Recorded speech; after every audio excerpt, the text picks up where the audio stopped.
بات ہی کچھ ایسی تھی کہ اس نے مجھے حونک کر دیا تھا، اور یہ بات کسی ذی شعور شخص کو حیران و پریشان کرنے کے لیے کافی تھی۔ ہم دونوں فیکے کے ہوٹل پر خوش گپیوں میں مصروف تھے۔ ہاں تو میں کہہ رہا تھا، وہ بولا۔ ہاں کہو، میں نے کہا۔ تم عجیب احمق ہو۔ میں اس کے اس انداز پر گھبرا گیا۔ کیوں، کیا ہوا؟ میں نے سوال کیا۔ کیا تمہیں مجھ پر اعتبار نہیں ہے؟ وہ بولا۔ میں خاموش رہا۔ کاشف علی ولد آصف علی حلفاً تم سے اقرار کرتا ہے کہ اس معاہدے کی پاسداری کرے گا جو ہم دونوں کے درمیان طے پایا ہے۔ میں تذبذب میں تھا۔ میں نے اس کے چہرے پر نظر ڈالی جس پر اعتماد جھلک رہا تھا۔ وہ تو ٹھیک ہے، لیکن معاہدے کا اصول یہ ہے کہ ہر بات ورثہ تحریر میں لائی جائے، میں نے کہا۔ وہ کچھ سوچ میں پڑ گیا اور بولا، تم میرا انتظار کرو، میں گھر سے ضروری کاغذات لے آؤں۔ وہ اٹھتے ہوئے بولا۔ ٹھہرو، میں نے اسے آواز دی۔ وہ وہیں بیٹھ گیا۔ اس بات کی کیا گارنٹی کہ تم واپس آؤ گے؟ وہ اپنا پین میز پر رکھتے ہوئے کہا۔ گارنٹی کے لیے پین میز پر چھوڑے جا رہا ہوں۔ اتنا کہہ کر وہ کہکا لگا کر ہنس پڑا۔ یہ بھی کیا گارنٹی ہے؟ اس نے عجیب سے انداز سے میری طرف دیکھا اور بولا، ارے کاشف علی ولد آصف علی حلفاً تم سے اقرار کرتا ہے کہ وہ واپس لوٹ کر آئے گا۔ میں بھی اس کو تنگ کرنے کے موڈ میں تھا۔ اچھا دیکھ لو، جلد لوٹ آنا، میں نے کہا۔ اوکے، وہ اتنا کہہ کر چلا گیا۔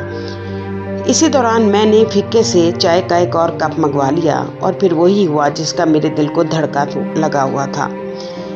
1 گھنٹہ گزر گیا، شام کے 5 بج گئے۔ میں نے جیب میں ہاتھ ڈال کر موبائل نکالنا چاہا۔ اوہو، مجھے یاد آیا، گھر سے نکلتے وقت اسے جیب میں رکھنا ہی بھول گیا تھا۔ جی میں آیا کہ موبائل لے آؤں، پھر خیال آیا کہ وہ آ کر واپس نہ پلٹ جائے، لہٰذا چپکا بیٹھا رہا۔ میرے سامنے دیوار پر آویزاں کلاک کی سوئیوں نے بھی جیسے کام کرنا چھوڑ دیا تھا۔ وقت بہت ہی آہستہ گزر رہا تھا۔ میرے والد مرحوم اکثر کہا کرتے تھے کہ دنیا میں 2 چیزیں بہت تکلیف دہ ہیں، وعدے پر پورا اترنا اور انتظار۔ اب اس کو وعدے پر پورا اترنا تھا اور مجھے انتظار کرنا تھا، جو کہ میں کر رہا تھا۔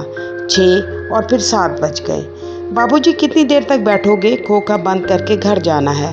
راشدہ انتظار کر رہی ہوگی، اکیلے میں ڈرتی ہے۔ فیکے نے کہا۔ کون راشدہ؟ میں چونکا۔ جی میری بیٹی ہے، ماں کے مرنے کے بعد مجھ سے اکثر کہتی ہے، گھر جلدی آ جایا کر بابا۔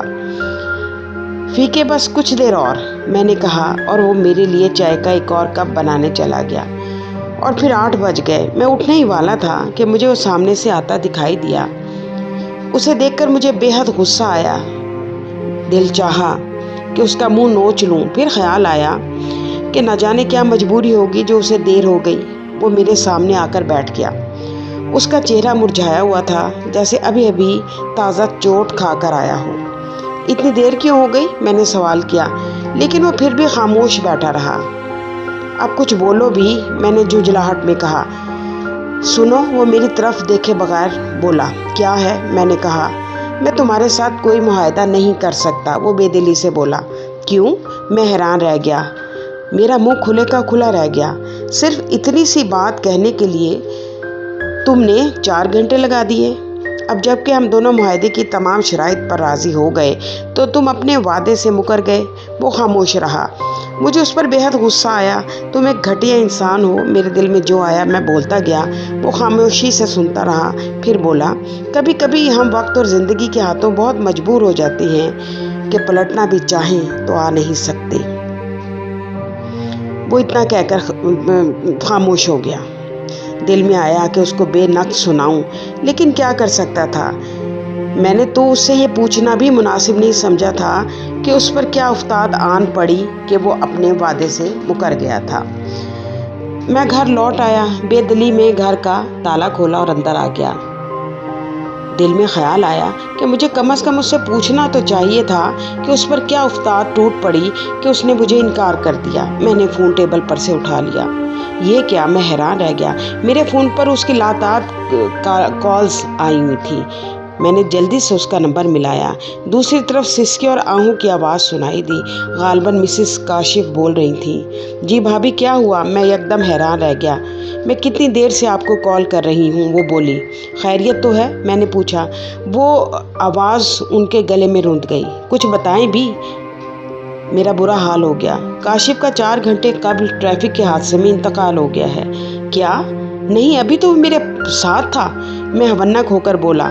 سسکیوں کے ساتھ فون بند ہو گیا۔ میں نے موٹر سائیکل نکالی اور کاشف کے گھر جا پہنچا۔ اس کی میت کو ابھی ہاسپٹل سے گھر منتقل کیا گیا تھا۔ یہ ناممکن ہے۔ نہیں، ایسا نہیں ہو سکتا۔ ابھی آدھ گھنٹہ پہلے تو میرے ساتھ تھا۔ میں اپنی بات پر مصر تھا اور سب میری دماغی حالت پر شک کر رہے تھے۔ میں نے میت کے قریب جا کر اس کے چہرے سے کپڑا ہٹا دیا۔ اف، یہ تو کاشف تھا۔ میرا دماغ گھوم گیا۔ میں کتنی دیر سراسیمگی اور غم کے عالم میں ادھر ادھر گھومتا رہا اور اسے دیکھتا رہا۔ میرے جسم کا یہ حال تھا کہ جیسے کاٹو تو لہو نہیں۔ میں گھر واپس آ گیا۔ ساری رات شش و پنج میں گزری۔ اگلے دن بے مقصد فیکے کے کھوکے پر جا بیٹھا۔ کیا بات ہے بابو جی؟ وہ بولا۔ کتنی حیرانگی کی بات ہے؟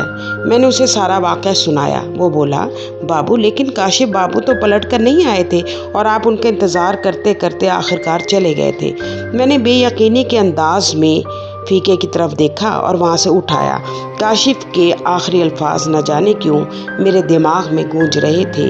کبھی کبھی ہم وقت اور زندگی کے ہاتھوں مجبور ہو جاتے ہیں کہ پلٹنا بھی چاہیں تو آ نہیں سکتے۔